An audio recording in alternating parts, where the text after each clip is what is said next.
care youth entering the juvenile justice system are placement-related behavioral cases. Placement-related behavioral cases. What does that mean? Placement-related behavioral cases.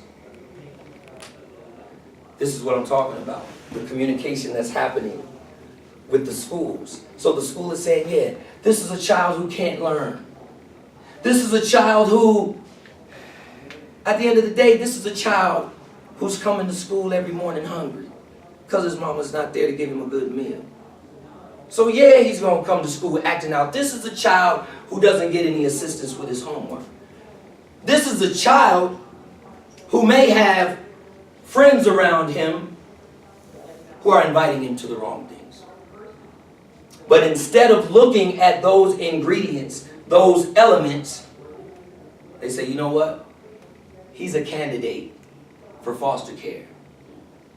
Now, if 70% of all foster care children ultimately graduate into the prison system, that's the pipeline. That's how it happens. It starts here. It starts with the write-up. It starts with a report. When we talk about zero tolerance, that's doing something one time. It's not even a behavioral pattern. If you come to school and you get in a fight one time, you're out of here. If you come to school, you bring a pocket knife, you get caught with it, you're out of here. And this is what was incited from Columbine. But I don't know that those things happen in the hood. So how can that be our model? That's a whole different set of disparity. It's a whole different set of problems. Think about this. How can, and this is why, do you realize there are 3-year-old children, 4-year-old children in preschool? They've started throwing them out of preschool. They've started kicking them out, suspending 3 to 5-year-olds. This is how it's starting now. These babies can't barely talk, can't barely walk, can't decide, make sound decisions for themselves. They're kids. I got a 7-year-old daughter, and she's live, and I let her be because she's a child. She got that energy. What am I going to do? Punish her for being 7? This is what's happening. These children are being punished for being children. They're being punished for being children.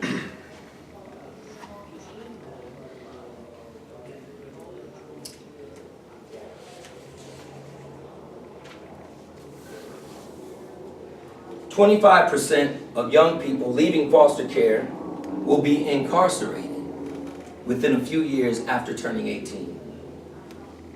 50% of young people leaving foster care will be unemployed within a few years after turning 18. I was watching a panel the other night. There are approximately 600,000 prisoners released back into society a year. 600,000 a year. And a third of that number recidivate after 2 years. So out of that 600,000, 200,000 return back into the system. Return back into the penitentiary. These are the real statistics. This is, when we talk about criminal justice reform, this is the conversation that we need to have.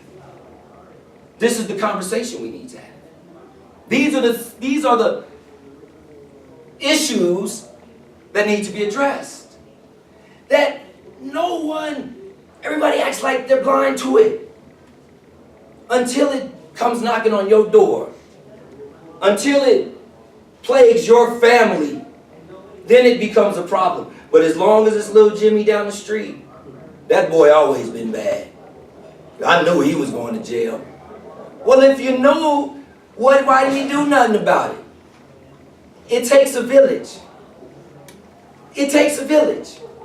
So when we see these young men and these women in disparity, we got to put our arm around them. We got to put our arm around them. Because if we don't, when we see, and here's something that we have to realize too, when they talk about statistically, these children are coming from single parent homes. I became a statistic, and both of my parents were there.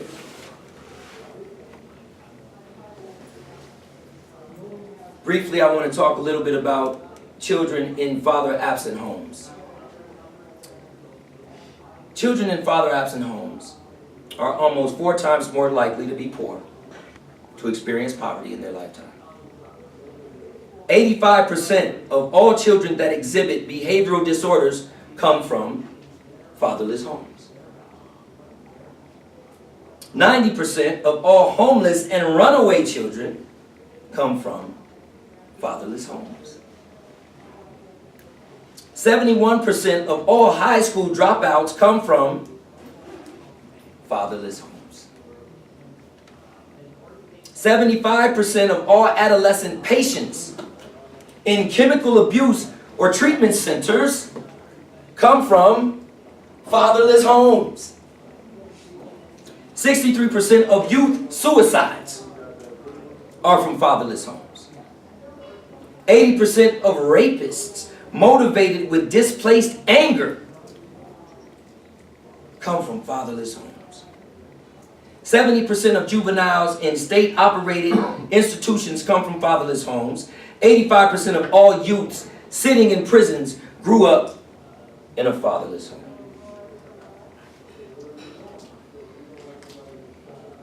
What the goal has been for the last year in my life, after learning certain things and after experiencing certain things, has been to effect change in the best way possible. Any way possible. Let me do something. We started off with a program called Rags to Redemption. Rags to Redemption, the first Rags to Redemption in 2016, January, we gifted over 100 suits to men coming out of incarceration, coming out of rehabilitation situations in halfway houses. But it wasn't enough for us to just give them suits. We wanted to give them a life experience. So we had felon-friendly employers there. We had people that were there to talk about the resume process, the application process. We wanted to empower these men. We wanted to empower these men. So we put our best foot forward to do so. Last year for Rags to Redemption, we didn't give away suits. We gave away coats. And we gifted over 2,500 coats in a 12-event, 3-month period. Thule Hall, Battered Women's Shelter. We went and gave those ladies some coats. We went to Street Fraternity, which is right off of Yosemite and Colfax. It's an immigration community center. We were invited, after we did the first one, we were invited there a second time, and we gave coats. I'm saying that to say, sometimes we don't know where to start when we want to contribute, when we want to do something. We don't know where to start. But what's important is that we start. So right now, I'm at the table with the brother Henry, with an organization called Family. Fathers and men invested in the lives of youth. Fathers and men invested in the lives of youth. At these tables, we're bouncing ideas off of each other, at the same time creating action plans. Right now we have an organization called From the Heart Enterprises. And I have a couple of the members of that organization here in the building. What we are offering to the community. And if you haven't received a brochure, please grab one just so you can stay up to date and keep up with what we're doing. We have 4 programs that we are currently instituting. We're going to continue with the legacy and the culture of Rags to Redemption this year. The date is to be announced.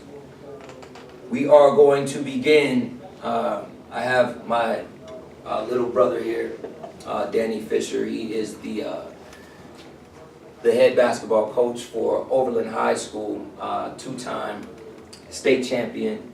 So we are going to, we are creating a basketball camp, Danny Fisher basketball camp. The dates to be announced.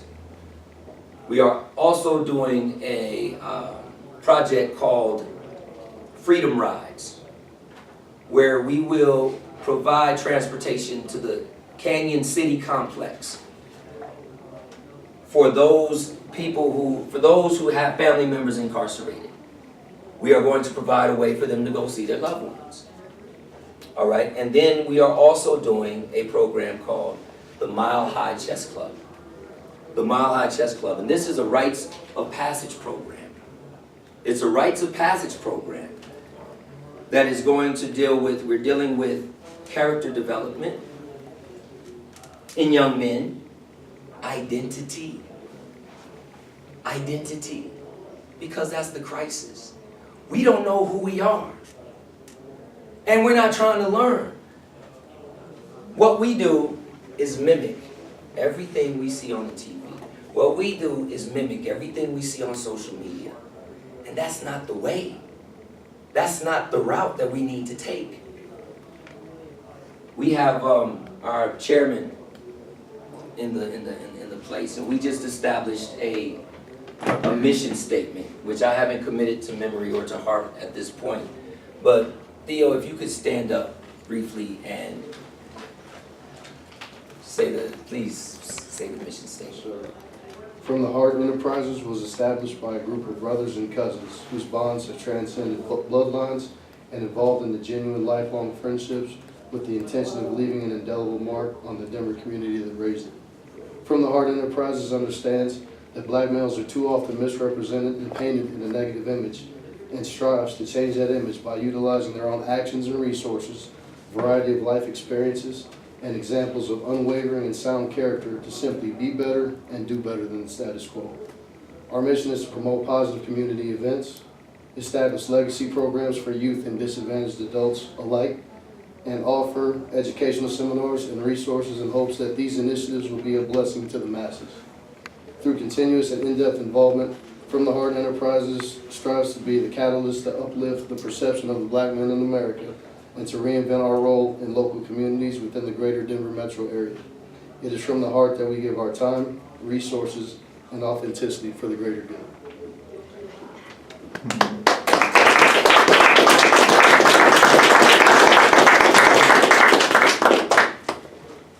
I'd like to take this time for a little Q&A. If anyone has any questions or concerns, we'd like to address those now.